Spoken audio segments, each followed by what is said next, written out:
Hi friends, welcome back to my channel ALK league. అదే మన Indian premier లీగ్లో భాగంగా ఈరోజు ఎస్ఆర్హెచ్ వర్సెస్ రాజస్థాన్ రాయల్స్ జట్టు మధ్య జరగబోతున్న రాజీవ్ గాంధీ ఇంటర్నేషనల్ స్టేడియం హైదరాబాద్ వేదికగా జరగబోతున్న ఈ మ్యాచ్లో మన ప్రెడిక్షన్లో నేనేం చెప్పబోతున్నానో మీకైతే ముందుగానే తెలుసు.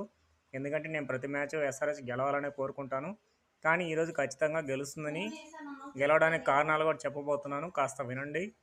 ఎందుకంటే ఎస్ఆర్హెచ్ గత 2 మ్యాచ్ల్లో చేజింగ్ చేయలేక ఓడిపోయింది. ఈరోజు ఖచ్చితంగా చేజింగ్ అయినా ఫస్ట్ బ్యాటింగ్ అయినా కానీ ఖచ్చితంగా మంచి రన్ రేట్తో గెలుస్తుందని నా అంచనా. ఎందుకంటే టాప్ 3 నుంచి టాప్ 5కి ప్లే ఆఫ్స్లో వెనకబడిన ఎస్ఆర్హెచ్ తిరిగి పుంజుకొని ఈరోజు మ్యాచ్ గెలిచి తిరిగి టాప్ 3 స్థానాన్ని చేజిక్కించుకుంటుందని, టాప్ 3 ప్లేస్లో ఎస్ఆర్హెచ్ని ఈరోజు మనం చూడబోతున్నామని కోరుకుంటూ 6వ విజయాన్ని నమోదు చేస్తుందని ధీమాగా చెప్తున్నాను friends. Best of luck to SRH.